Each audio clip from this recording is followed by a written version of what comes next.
Hello, welcome back. There are two handouts today. One is the number 24, are the solutions to the midterm. And the other are the handouts you should have gotten last time, which is handout number 21, the set of lecture notes. We're a little bit out of sequence, but they will all be coming. The next one coming next time is number 23, which are another set of lecture notes. Homeworks are due today. Bring them up here. I'd like to assign another homework for chapter number 6. This is homework number 5. And it will be due on Tuesday, March 7th. And they're from the book, 6.3, 6.4, and the reference, which didn't get updated in the beta version of the book, is for figure 3.37, 6.6, and 6.7. Leave that up there for a couple of seconds. It's the last day of February. February is the only rational month, you know, because it has 28 days, and 28 is divisible by 7. Remember how I tried to convince you that we should all give up decimal number system and go to base 12 instead? Well, if I were king, another change I would make is that we give up months that don't have 28 days in them. So we could have 13 months of 28 days, which comes out to a total of 364 days, and then you have one big party day at the end that doesn't belong to any month.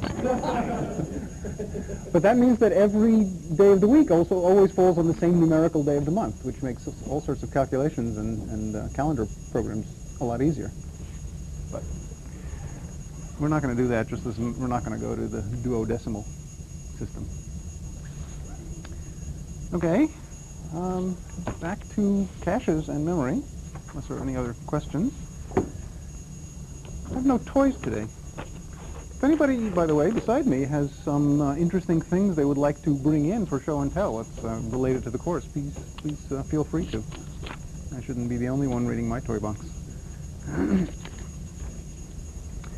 Okay, we were talking about caches and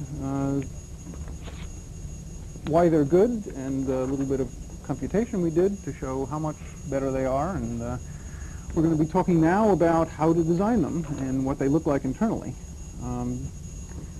Obviously, the best cache we could design is one that stores anything we want on a word basis, because that's what the processor is reading anywhere in memory. The problem is it's just too hard to build. It requires too many comparators. It's like a big bag, and every time the CPU wants to make a reference, you've got to check every entry in that bag to see where it is, because anything can be anywhere. So if you're going to do it fast, it requires either a very big table, and we'll talk later about table techniques for doing cache-type things, or it requires more comparators than you're willing to build into the hardware. So realistically, we make two kinds of limitations.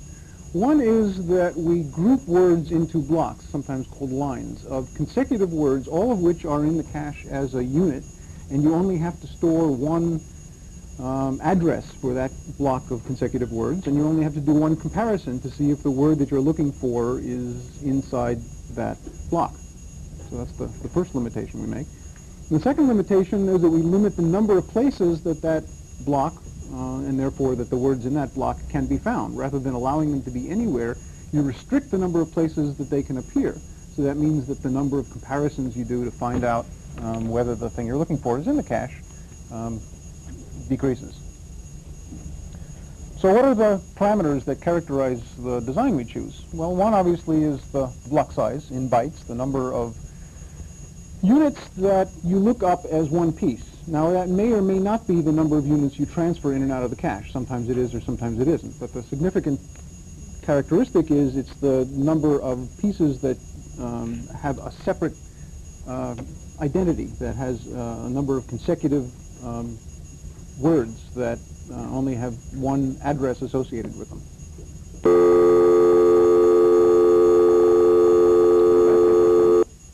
What did I say to merit that?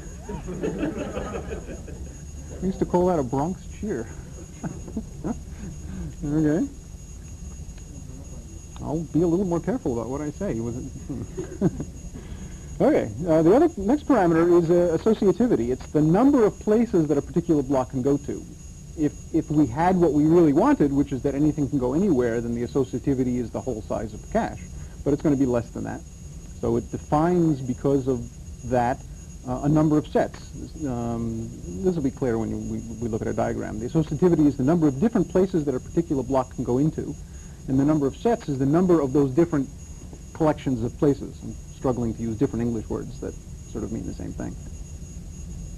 But then the total size of the cache is the size of each block times the number of places that block can appear times the number of different of those groups, the number of sets that appear in the cache. So the total cache size is the product of those three things.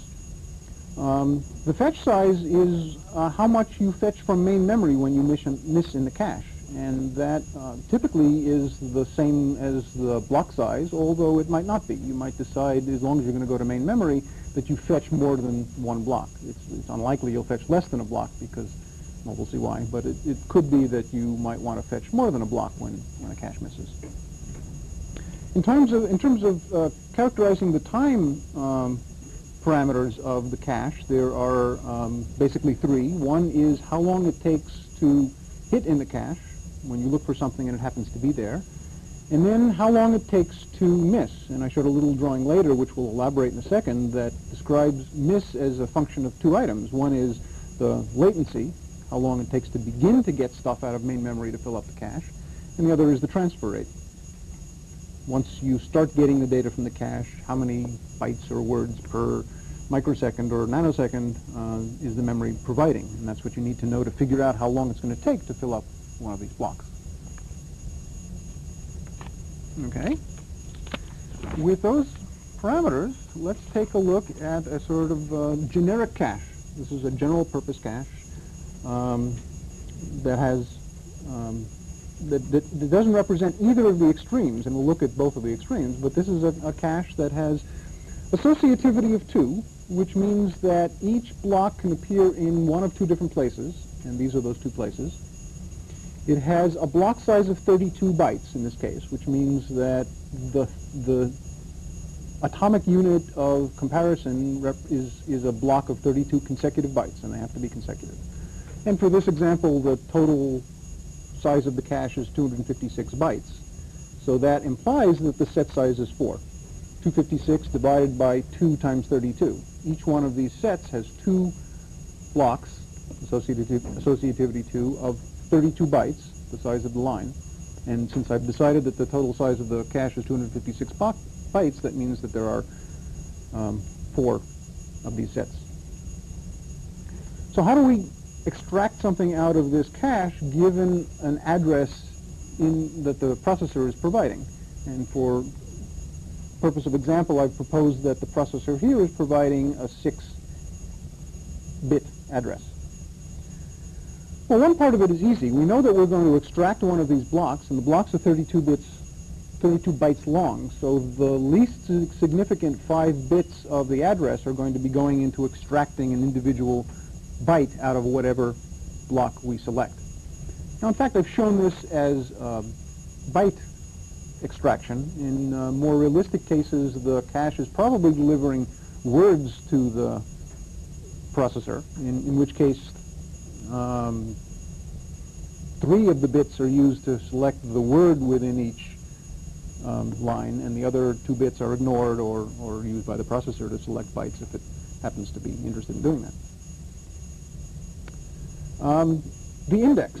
Well, the index has to be big enough, that's the next bits up in the address that the processor is supplying, has to be big enough to select one of the sets.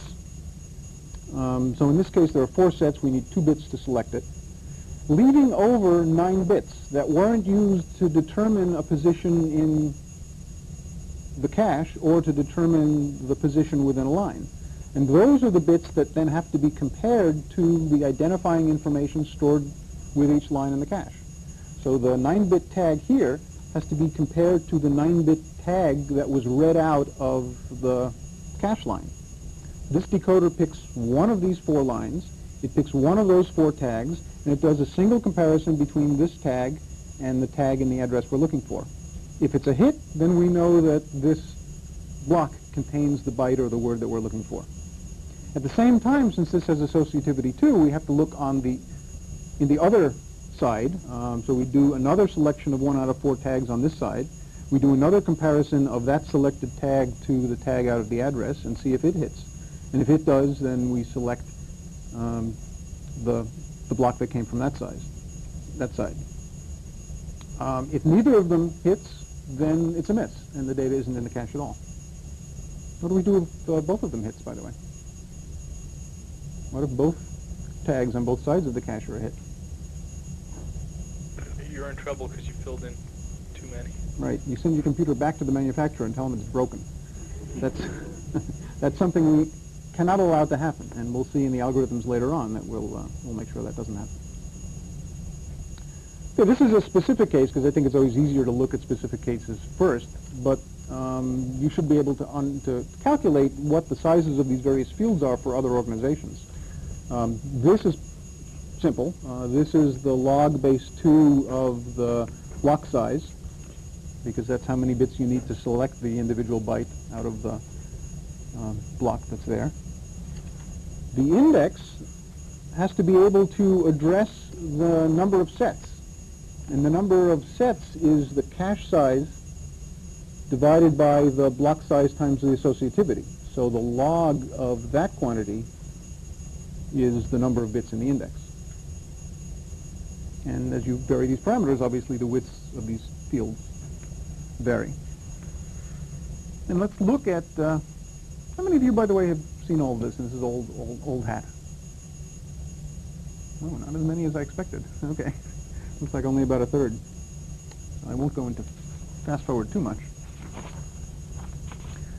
Let's look at some of the extremes for this cache organization. In particular, look at varying this associativity from 1 to its maximum. And what happens when we do that is we're trading off the hit rate of the cache and the complexity of the cache, what it really takes to build it. One extreme is that the associativity is 1, which is that there is only one place that the data can appear, and that's a direct map cache, and we'll take a look at the organization of that in a moment. And the number of sets in that case is exactly the number of lines in the cache, because anything can appear anywhere. The number of lines in the cache is the cache size divided by the block size. The other extreme is the fully associative case, where the associativity is the cache size divided by the block size. Any line can appear anywhere in the cache, and you can think of that as cache organization where there is only one set. And we'll see that this fully associative one, where anyone can appear anywhere, has in general a higher hit rate, a lower miss rate, but is more expensive to implement. It tends to be done primarily for smaller caches rather than larger caches. Question? Yeah.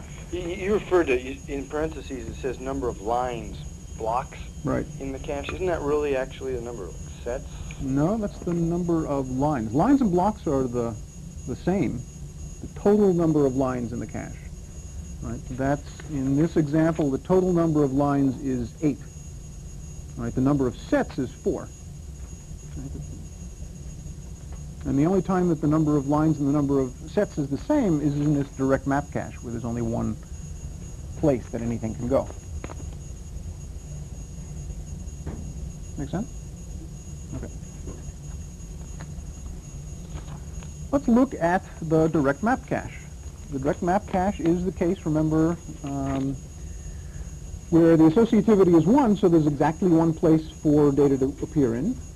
And just for variety here, I've in fact separated that one place that data can appear in into its two parts. One is the part that has the real data, and the other is the part that stores all the overhead information, the tag and a bit that says whether or not that word in the cache is valid, whether there's actually something in there. In this case, we only have one comparison to do.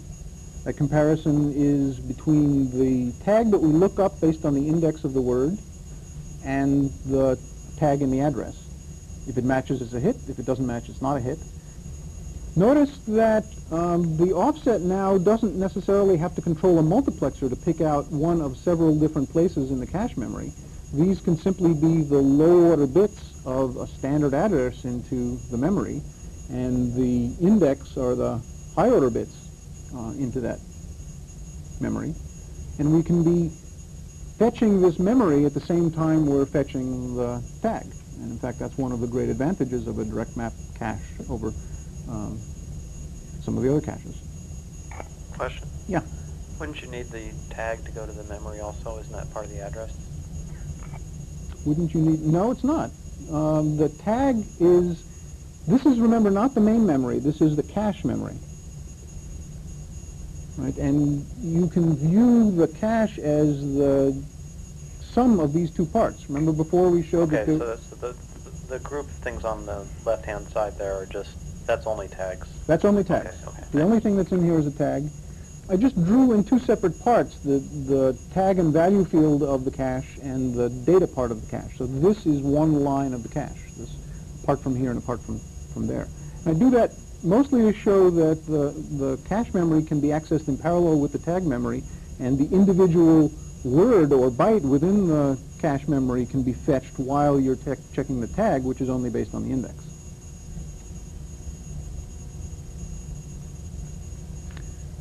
As before, the offset is the log base 2 of the block size. And here, since associativity is 1, the index is, the size of the index is log base 2 of the cache size over the block size, which is the total number of lines in the cache. So why are direct map caches great? Well, they're great because they have the lowest access time. Notice that we didn't have any multiplexer for the data, because there was only one data word that it could possibly be in the case where it was a hit. Notice also that we can start using the data speculatively, and this is especially good if we have a machine that does some kind of speculation or even micro-speculation within the pipeline, before we figure out whether the tag is a match, whether it's the right word. We can start using the data because we've already gotten it out at the same time that we got out the tag. So if we're doing this, for example, for instruction fetch in our standard pipeline, we can start the cache access during the beginning of instruction fetch. If we've got a really fast cycle time, and by the end of the instruction fetch, all we've been able to do is get out the tag and get out the data, but we haven't been able to do the comparison yet, we can just barrel ahead and go into instruction decode using that data, because if it's a match, we know it's the right data. And then sometime later, maybe by the end of ID, or maybe even sometime earlier in that cycle, we have done the tag comparison and can figure out whether it's a hit or a miss, and if it's a miss, we can abort. If it were an associative cache, or associativity, fully or set associative cache, then we would be getting out multiple pieces of data from the cache simultaneously. And I guess you could devise an organization where you would start doing decode on multiple of those words at the same time, and then maybe cancel n-1 of them or all n of them if it was a miss, but it's a much more complicated kind of organization. It's easy to speculatively use the data coming out of a direct map cache. So that's why it's good. Why it's bad is that because there's only one place in data, there's potential for a very bad hit rate. And in fact, I put down here that pathological cases can create a 0% hit rate. In fact, they don't even have to be pathological. They only have to be slightly ill, or maybe even just bad luck cases, where in fact you're accessing data like arrays that happen to map onto the same locations of the cache. If you're doing one of these A sub I equals B sub I plus C sub I loops, it could well be that the elements of B and the elements of C, especially if these arrays happen to be powers of 2, map onto the same locations in the cache, because there's only one place that each piece of data could appear in the cache. So you could wind up with a 0% hit rate for a fairly innocuous loop like this. Actually, one of the techniques to try to avoid that is to pick sizes for arrays which are relatively prime to anything that's in the cache. And in fact, if you pick array sizes which are prime numbers, then the chance of getting these really bad cases is diminished. But still, in general, the direct map cache has worse hit rate than caches with higher associativity.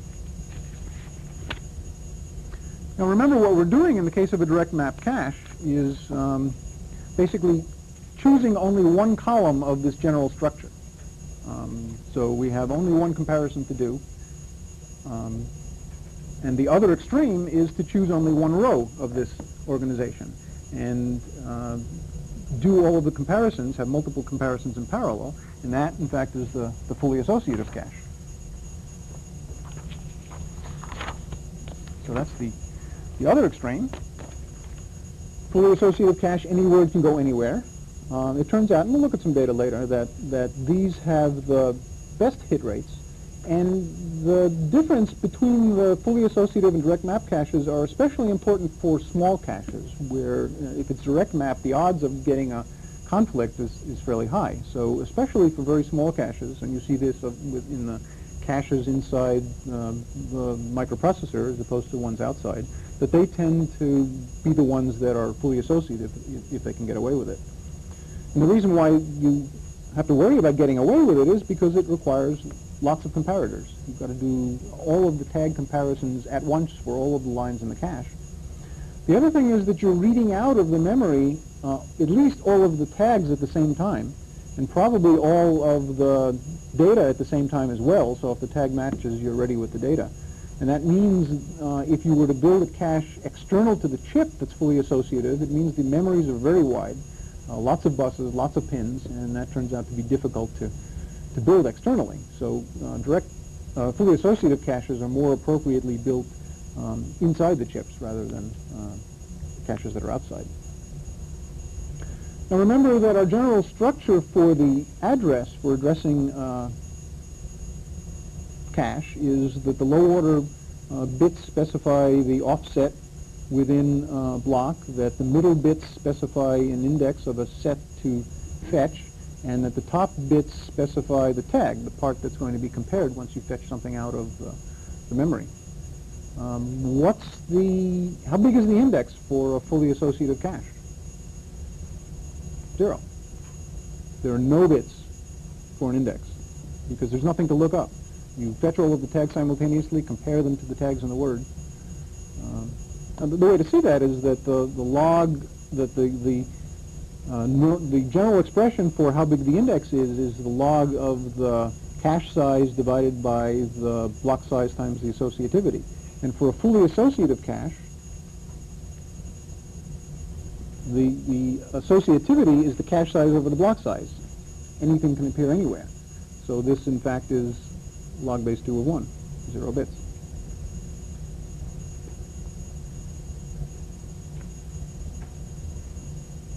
Any questions on direct map, set associative, which is sort of the one in between, and fully associative? Could you put that back up for just a second, please? Sure.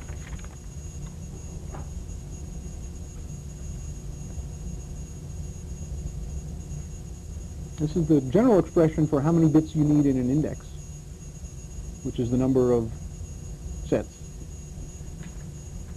And for a fully associative cache, there's only one set, so you need no bits to access one set, to choose among one set.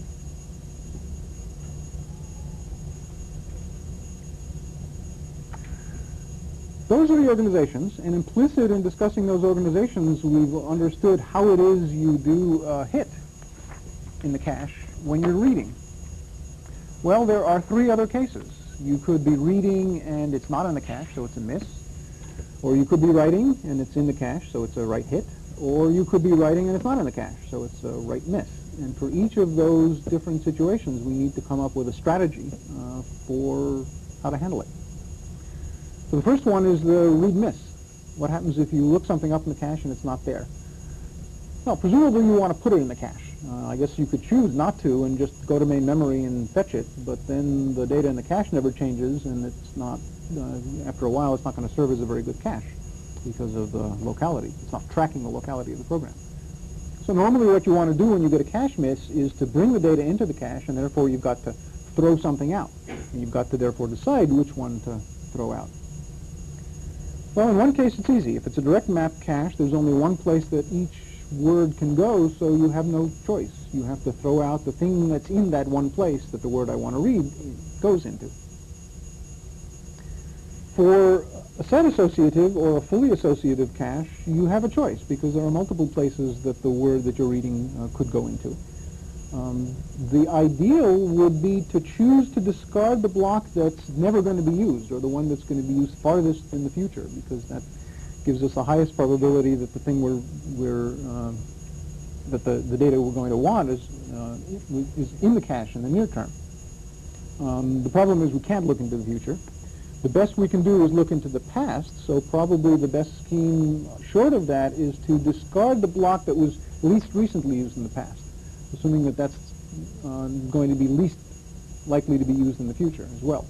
Now sometimes, in again pathological cases, this could really be bad. If you're cycling around an array and the array is one word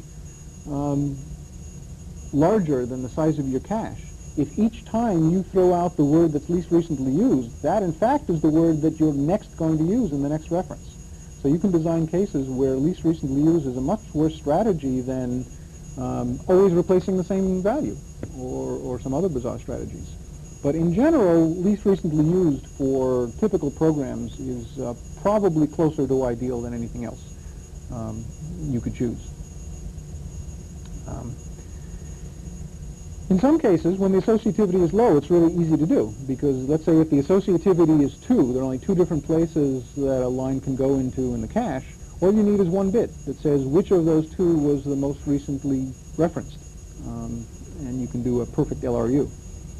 As the associativity gets higher and higher, there are more bits that you need to maintain to keep track of which was the least recently used one, because remember, you also have to keep information about the next most recently used one. As soon as you throw out the least recently used one, the next time you throw something out, you have to throw out the next most recently used one. So it's not just a single bit, but it's a bunch of bits that describe the ordering of all of the blocks within that set. So sometimes people do it up to about associativity 4 or maybe even 8, but as associativity gets higher than that, then the overhead for maintaining this least recently used process gets, or the hardware you need to dedicate to it gets too large, and people tend to use approximation techniques that are almost as good as LRU by grouping them into blocks and so forth. Another technique which turns out to work surprisingly well is to pick a random block. As one who doesn't like entropy in the world increasing, I always am skeptical of techniques that are based on picking random numbers for deterministic machines like computers, but sometimes they work, and this is a case where it does work reasonably well. It doesn't have to be a real random number, obviously. It can just be a pseudo-random number, and one way to do that is just keep a counter running that increments every cycle time of the machine, whether or not you're doing cache accesses or having cache misses. And when you need to do replacement, you just pick whichever block in the set that counter happens to be pointing to.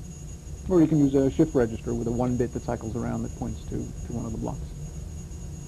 Well, it turns out that random does reasonably closely to LRU algorithm, especially as the cache begins to get large, or to some extent, although less so as the associativity gets higher.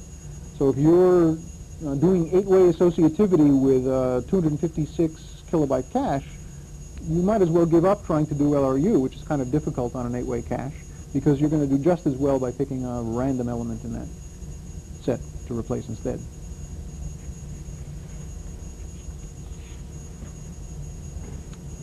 Questions? Okay, that's a read-miss and how to pick replacements. What do we do when we have a write hit? First thing to notice is that write hits are slower than read hits. And the reason is that for read hits, we were able to read the tag and read the data at the same time. And if we read the wrong data, there was no harm done. In the case of a write, you'd better not do that, because you can't write the data until you're sure that one of the tags matches. Even in a direct mapped cache, where there's only one place where the data can go, you'd better not write the data until you've checked the tag to see whether the block that you're interested in is in the cache. So writes are fundamentally slower than reads. there are techniques that we'll talk later for covering up this fundamental slowness of writes, but if you do the naive algorithm, then it's sort of 2 cycles instead of 1 cycle. So, we're in the case where we've done a write, it's in the cache, what do?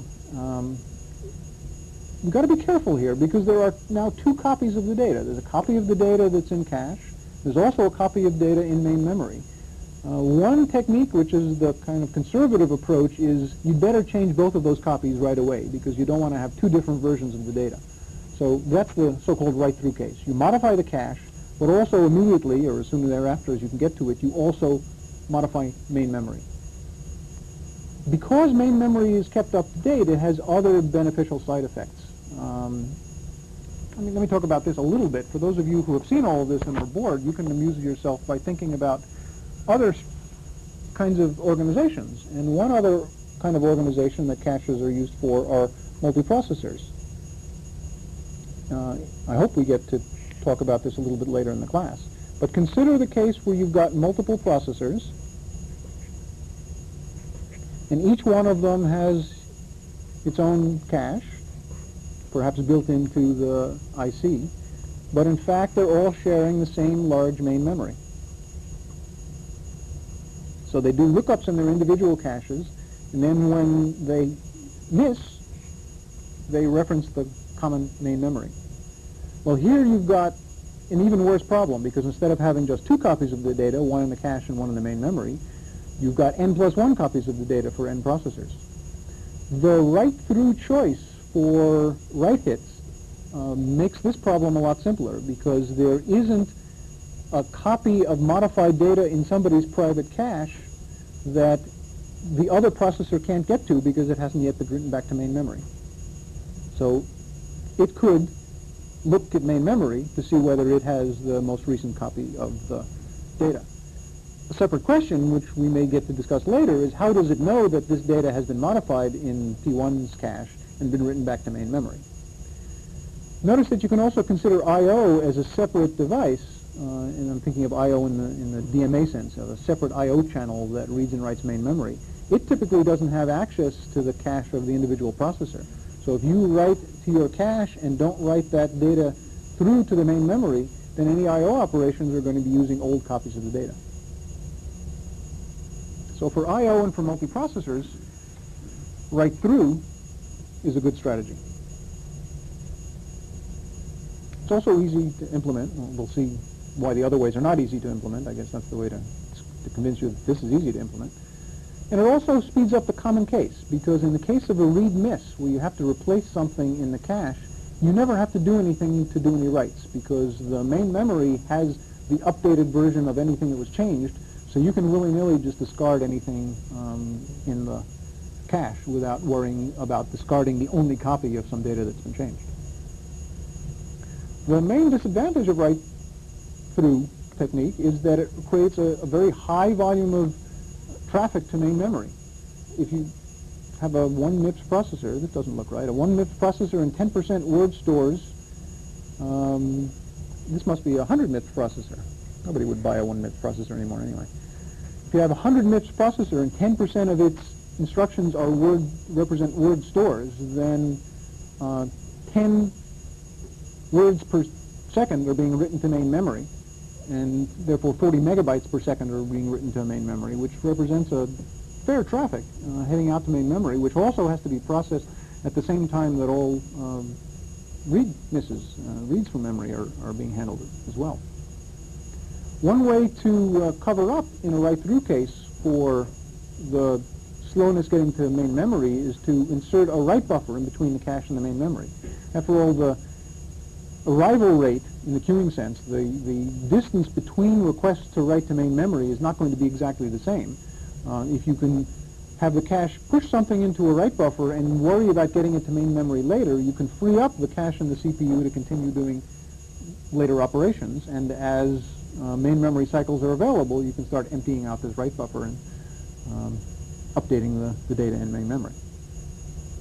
Well, we just added, notice, an additional place that memory can be. And anytime you do that, you've got to worry about what happens when you look for that data, when you try to do reads. In particular, what happens if the CPU does a read of data which is not in the cache, a read miss, and has to fetch it from main memory, but that same data is in the write buffer, waiting to get to main memory? What do you do? Any suggestions? Sorry? I guess you need to keep addresses in the write buffer so you can compare. One way to do it is to keep tag information in the write buffer. So when you do a cache memory miss, you essentially look in a sort of second level cache, if you will, in the write buffer to see if it's there. The other strategy, which machines like the DEC Alpha do, is to stall. Basically wait until the write buffer goes out to main memory, excuse me, then do the fetch. Takes more cycles, but a lot less hardware. So doesn't that just eliminate the common case that you just said that you took care of up there? Which common case? You said the common case read misses do no writes, so now you're requiring the whole buffer to be flushed when you get a read miss. Yes, but if there were no writes in progress, then you still have to do no writes ever, because there aren't dirty things in the cache. But you're right. If there were writes in progress from previous write misses, then you're going to have to wait for them. But at least a sequence of read misses away from write misses or write hits won't cause any write traffic. For a single processor, can't you just do an associative compare with the entries in the write buffer to see if your read miss is in there as well? Yes, that was the first strategy. The first strategy was putting a tag in the write buffer, doing an associative compare of all of the entries in the write buffer to see if the data that you want is about to be written to main memory. That was the first case, which is faster, but takes more hardware because you've got all this comparison to do. The cheaper but slower case is wait until the write buffer empties out to main memory and then process the miss. Another interesting question is what happens if you've got two writes to the same block? If you've got something in the write buffer and now you've modified that line in the cache again, maybe a different byte in that line, you still are putting another entry into the write buffer to be written later. So for one thing, if you're doing this tag check, you might get multiple tag matches in the write buffer. A better scheme, in fact, is to do coalescence, of trying to combine multiple entries in the write buffer that represent the same line or words going to main memory.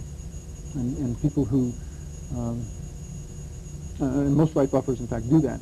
That's especially a good thing to do if you're writing consecutive bytes to the same line in the cache, because otherwise you'd wind up with one entry in each write buffer containing a line with one additional modified byte in it, rather than having one entry that has all of the changed bytes for that line.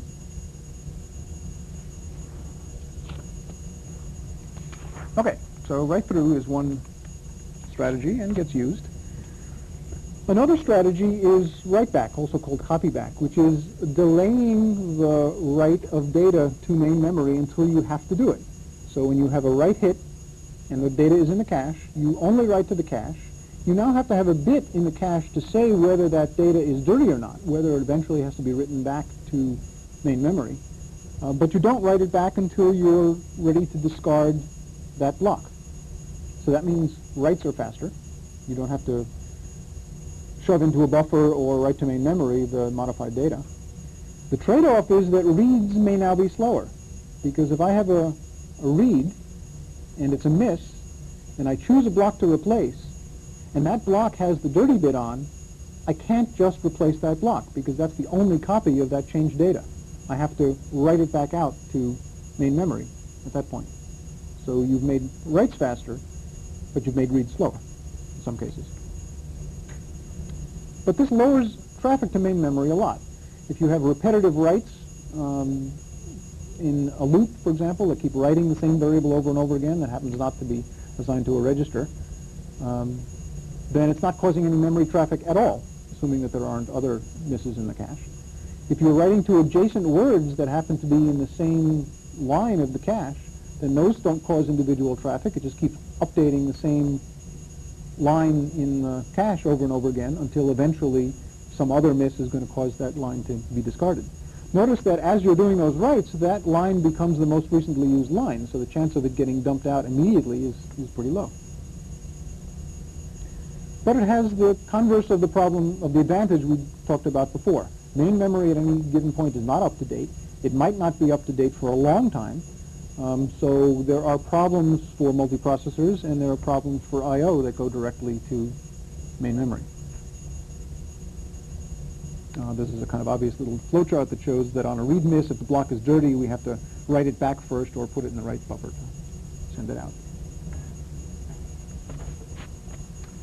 Okay, that's read hit. Question? Yeah. Can you explain a little that part where writes to adjacent words don't cause traffic again? I'm not sure I got that.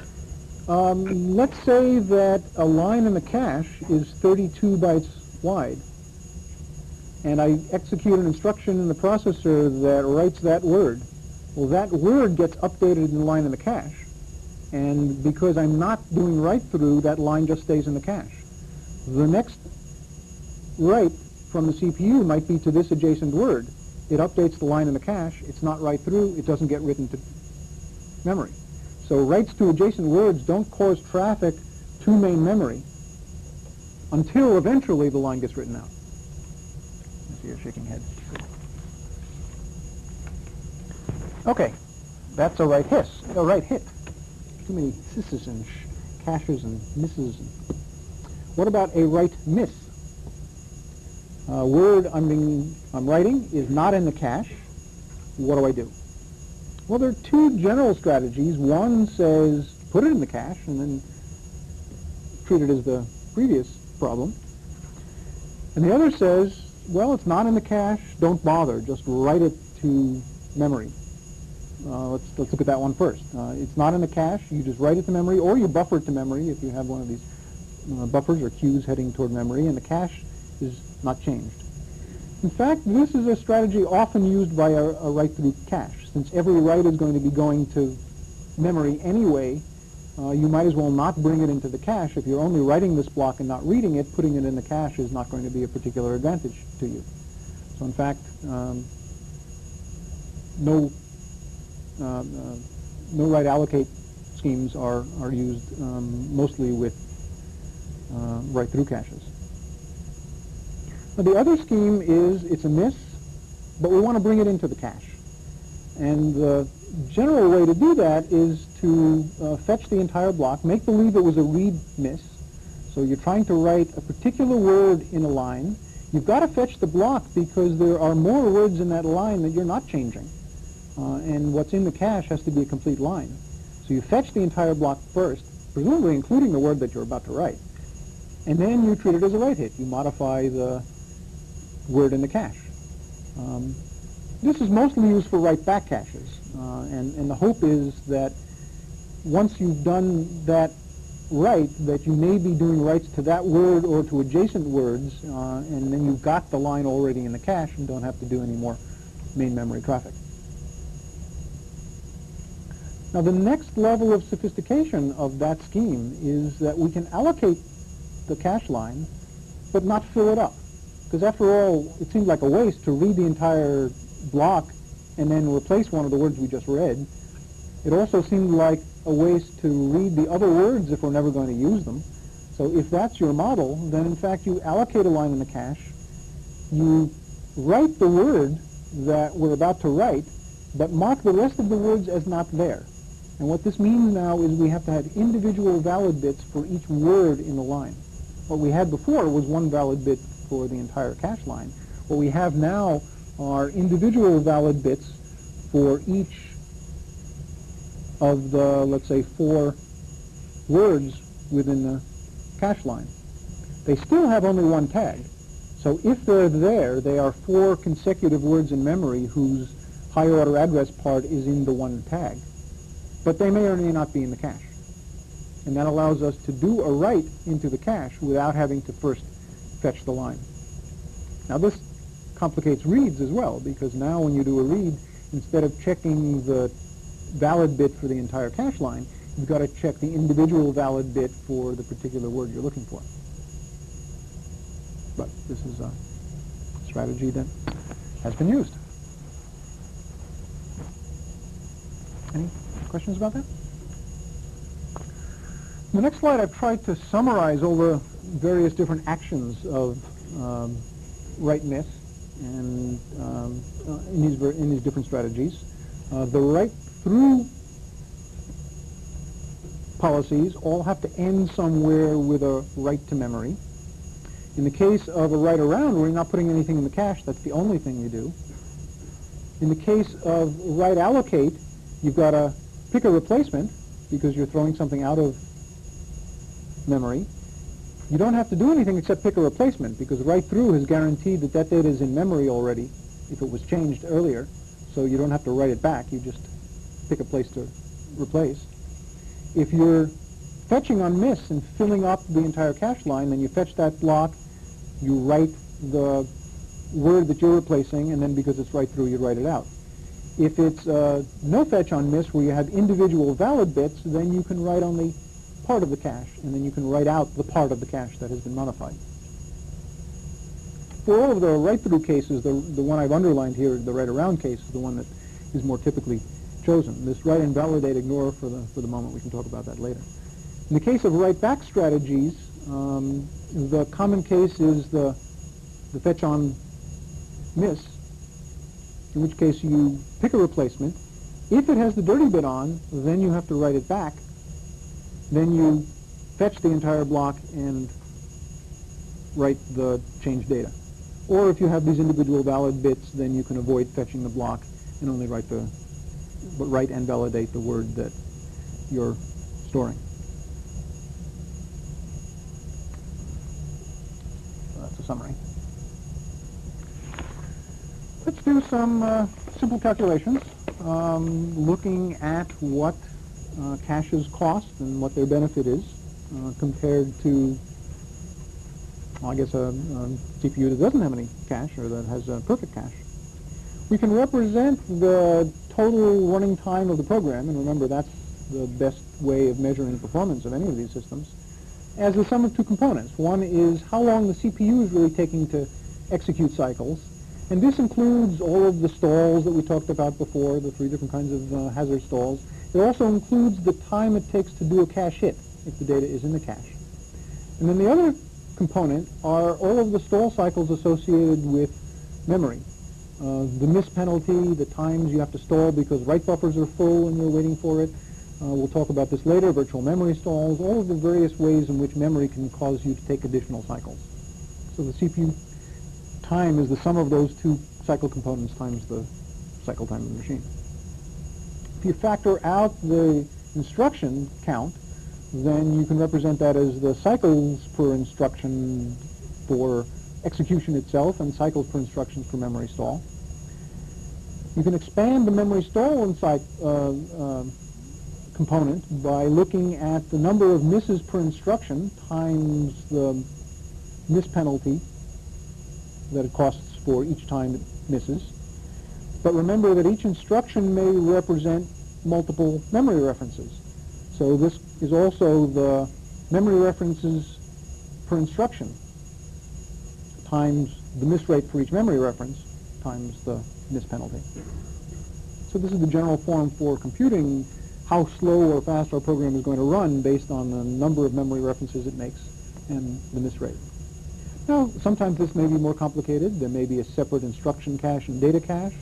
The number of references per instruction for each of those caches will be different. It's obviously 1 per instruction for the instruction cache and probably on the average of 0.3 per instruction for the data cache, and those miss rates may be different and the miss penalties may be different, so you may have to split this factor into separate factors as the cache organization gets more complicated. Refresh my memory, which of the microprocessors we talked about last week has a separated I&D cache, and which of them has a unified cache? The AMD, the DEC Alpha has a separate I cache and D cache. The original Sparks, I believe, had a combined or unified cache, instruction and data. I don't know if newer ones do, probably not. One of the things I wanted to do and never had the time to do is to make some grand table of the last 8 or 10 years worth of microprocessors and then characterize them according to all of these various different design decisions that they've made. But it's a big project. It's a good term project for somebody. Let's compare this expression for CPU time to the expression we saw before for the average memory access time. If we do that, we notice that the average memory access time is including one cycle for hits, ignoring the other cycles that go into execution, and also assumes that there is only one memory reference per instruction, so to speak, and omits that term in front of the miss rate times the miss penalty. So computing only average memory access time can sometimes give a misleading indication of what the benefit of the cache is, and we'll see that in a second.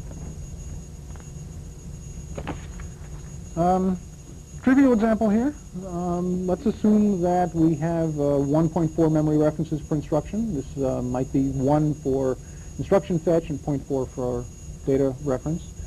10% miss rate, 10 cycle miss penalty. So the total CPU time is the instruction count times whatever the cycles per instruction for the base execution is, plus 1.4 memory references per instruction, 0.1 for a 10% miss cycle, 10 cycle miss penalty, or an additional 1.4 cycles for every instruction being executed. Well, is this good or bad? Depends on your processor.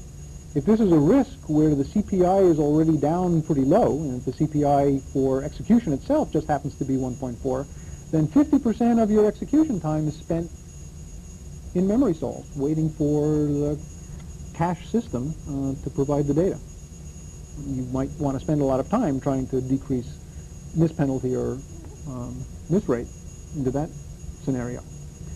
But if this is a complicated instruction set where it's already taking you 8 cycles per instruction to do the basic execution, then this 1.4 only represents 15% of the time. So it's not such a big deal. So notice that decreasing the CPI obviously magnifies the effect of memory. Also, decreasing the cycle time may magnify the effect of memory, since often the cycle time represents the cycle time of the processor and not of the memory. If you do something in the processor and are able to decrease the cycle time, the memory system, based on the chips you're using and the technology of the memories themselves, may not decrease. In fact, it may increase in number of cycles because the stall time is constant, a number of nanoseconds rather than a number of cycles. So decreasing cycle time may also magnify the effect of memory stalls. And let's take a look at that as another simple example. Let's assume here that, again, we've got 1.5 memory references per instruction, that the base execution cycles per instruction for the machine is 2, and that the miss penalty is 500 nanoseconds. Notice a constant, not something which is going to scale as the cycle time changes. So let's, in this case, compare 2 different memory organizations, a direct map cache, which has an okay hit rate, or a miss rate of 5%, and a 2-way set associative cache, which has a slightly better miss rate of 4%. But because the 2-way set associative cache requires some additional steps, it requires the multiplexer, for example, and the tag check that can't go on in parallel with the use of the data, that we've had to increase the cycle time of the machine from 50 nanoseconds to 60 nanoseconds.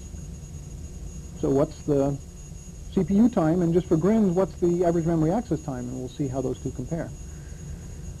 Well, the CPU time is the base cycles per instruction times 1.4 references per instruction times the miss rate, 5%, times the number of cycles that it takes to miss. And the miss penalty was 500 nanoseconds. You have to round up to the next highest number of cycles, in this case 50 nanoseconds, that takes in order to do this computation based on cycle time. And this is not just a mathematical fiction, because in many cases, if the data were available in 4.5 cycles, that's no use to the processor anyway. You've got to wait till the next cycle of the pipeline in order to be able to use the data. So it's quite realistic to round up the miss penalty to the number of cycles of the processor that covers for it. So in that case, the CPU time is 137 times the instruction count. Same computation for the 2-way set associative case, and we get 152 nanoseconds per instruction. And notice that the direct map cache is 11% faster. Now, if we make the same computation using average memory access time, which ignores the number of references per instruction and the base execution time of instructions, we get 50 nanoseconds for the hit time plus 5% of the miss time, which is 500 nanoseconds or 75 nanoseconds. In the case of the 2A set associative, we get 80 nanoseconds. So if you do that comparison, you'd say that the direct map cache is only 7% faster.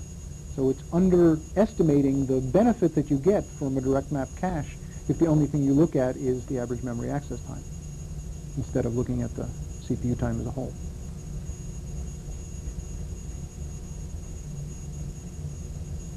Make sense? Great exam problems, great homework problems, and various elaborations of those kinds of computations.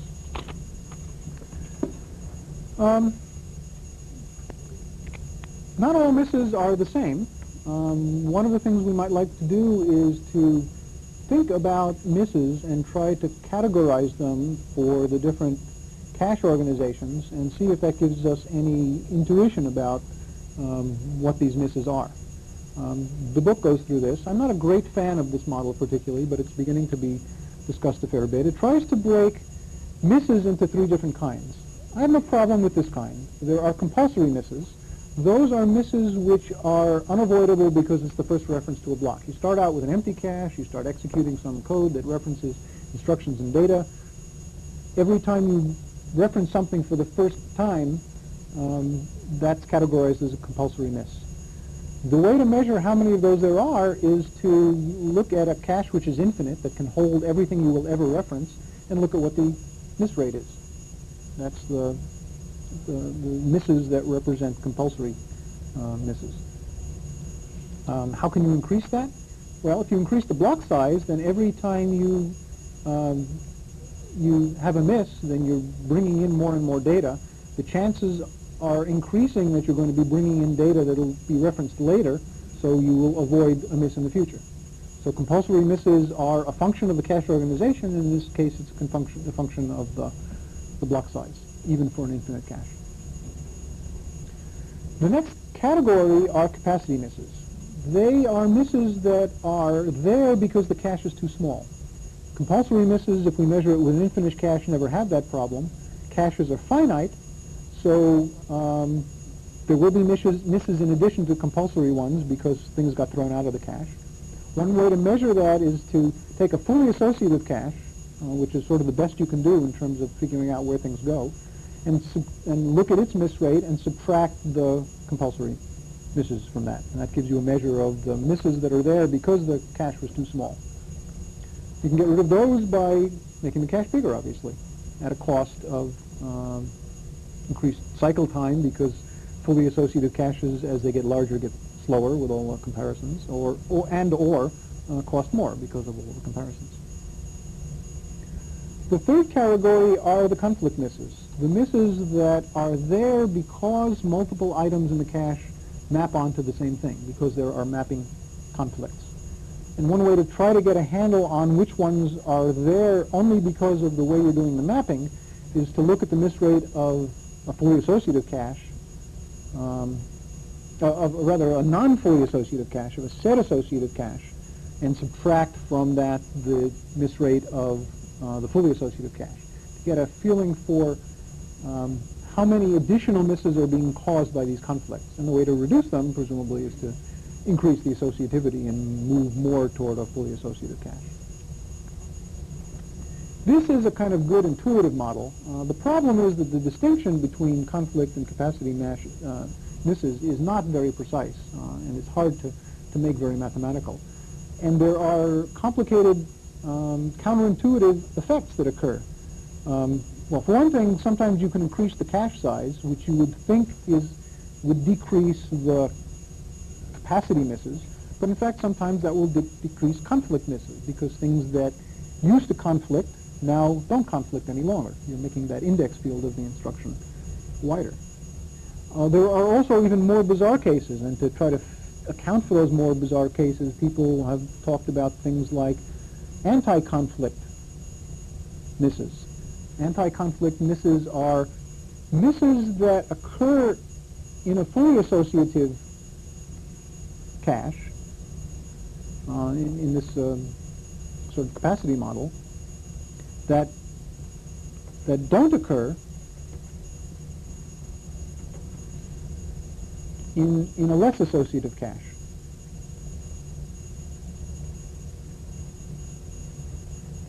And in fact, it's really easy, if you think about it for a while, to make up examples of where this would occur. Part of the problem with all of these cache schemes is that for almost any cache organization, you can design a program that defeats that cache almost 100%. And therefore, categorizing the kinds of misses and the kinds of programs that generate them is a bit difficult. I don't think I want to talk much more about that. If you have any general questions, I'll be happy to answer them.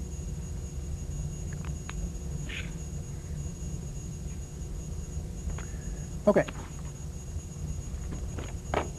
Next topic is to start looking at some details of numbers of cache performance. Just to get, again, a rough feel for what benefit you get from changing some of the cache parameters. Standard caveat applies, but even more so for cache evaluation than for processor evaluation. It's very dependent on the programs you're running, on the applications, the operating systems. Whether or not you're doing multitasking has a big effect. We'll look at that in a little more detail later. The other kind of interesting thing is that the miss rate, if you look at the literature, for a given cache design tends to increase over time. If you look at people measuring the miss rate for the same cache in papers that are published over a period of years, the miss rate tends to increase. That's because they're not measuring the same programs. Programs are tending to get larger. So if you compare two different cache organizations using papers that were written at different times or papers that were written using different applications, it's very hard to do those comparisons. Having said that, there is still some benefit from looking at numbers, and some of the general effects that we see are listed here. I'll talk about these in a second because the graphs on the next page show them. One of the observations is that when you separate instruction caches and data caches, the non-unified case where they're separate caches, then the instruction cache tends to have a much higher rate, could be as much as 10 times higher rate than the data cache. It's fairly obvious. The instruction cache is a lot more both temporal and spatial locality as you go through loops and such. So one thing you might want to do is split the amount of space you have available for caches into separate instruction and data caches, perhaps unevenly, giving more space to the data cache than the instruction cache because the misses there are higher, factoring into account, of course, the number of references per instruction that are going to be made to the instruction and the data cache. The other thing is that by doing that, you avoid a structural hazard. Remember, for our DLX pipeline, we were doing instruction fetch and data reference in the mem stage in parallel. So by splitting these caches, we wind up with avoiding a structural hazard. Let's take a look at the chart from the book, or at least a subset of it, that shows miss rates for caches of varying sizes based on its associativity. And this chart is a little bit confusing. There are three sets of columns here representing the division of the misses into the compulsory, the capacity, and the conflict style, and then one column which shows the total miss rate. First thing which is obvious is that the compulsory miss rate is a constant regardless of size, because once you've fetched that data,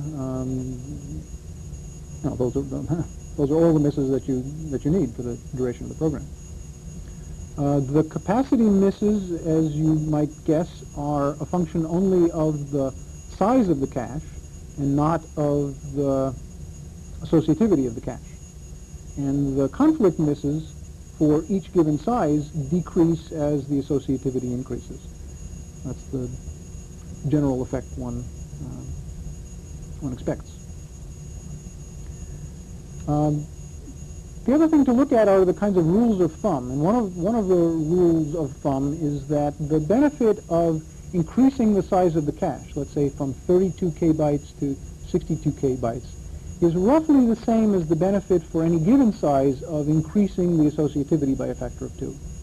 And here's an example which in fact is exactly right. Going from a 32 kbyte one-way cache to a two-way state associative cache reduces the miss rate, this is the total miss rate, from 0.02 to 0.014. Going instead from a 32 kbyte one-way cache to a 64 kbyte one-way cache reduces the miss rate to exactly the same value, 0.014. Now obviously this is a contrived example, and if you look at some of the other cases they don't quite work out as well, but roughly speaking, that's what rules of thumb are about. This is a good place to start. The other thing to notice is that doing either of these steps reduces the miss rate to about 70% of what it was before. So there's this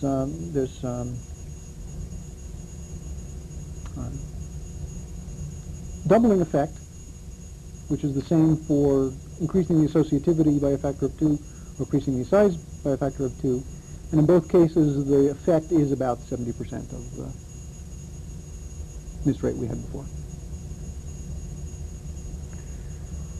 The next chart shows, I guess in fact it's the same data, but illustrates the fact that increasing associativity is a win mostly for very small caches, at least in an absolute sense. That the difference between one-way, two-way, and eight-way set associativity when a cache is 2K blocks is big. The difference in an absolute sense when the cache is large is not so big, which is good because higher associativity is expensive, and it's expensive in particular when the caches are large. It's not so bad when the caches are small, and that's where it gives you the greatest win. Part of the reason why I reproduced this chart is because the one in the book is missing a line. It's got the arrows for capacity and compulsory misses pointing to basically the same big white space in the bottom. And what it's missing is a line that shows the slice on the bottom that represents the small fraction of compulsory misses.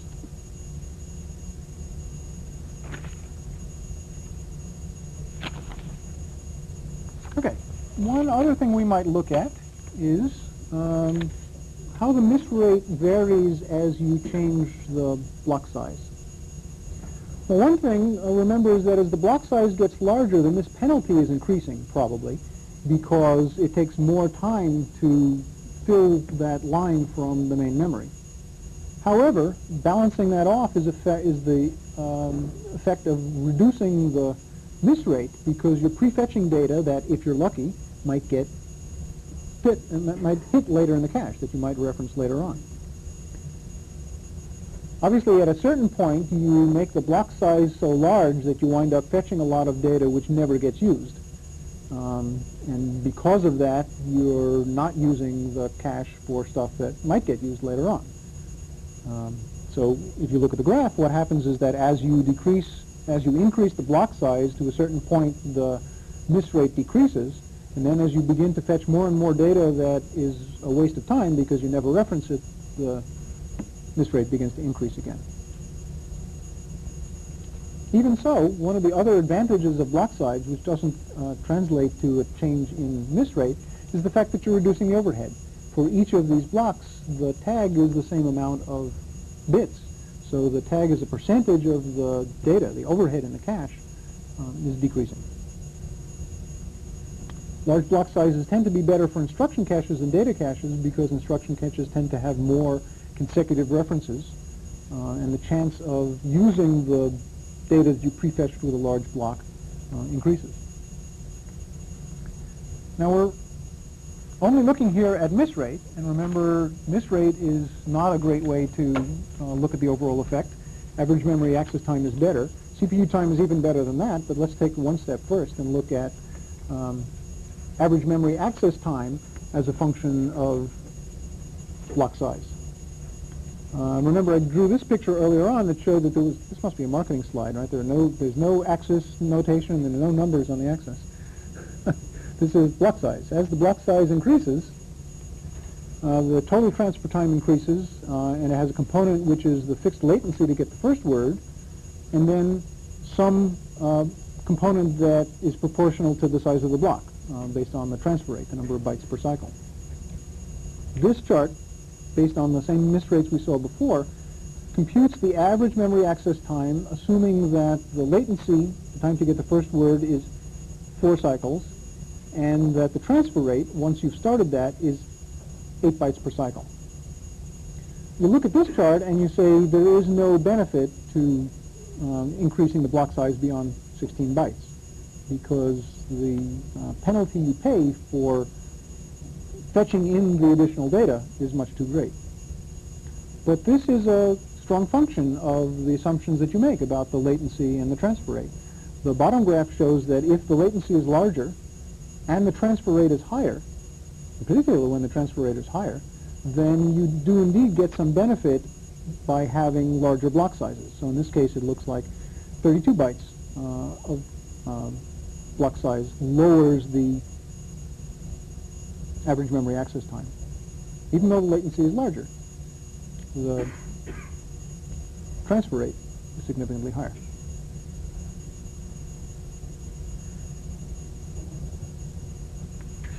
Questions, comments? You can spend your life, and many people have, analyzing caches and studying their performance, and there are probably 1,000 papers written in the last 10 years on that kind of subject. If you want to become an expert in it, you're welcome to. Next time we will talk about other clever techniques for making caches go faster.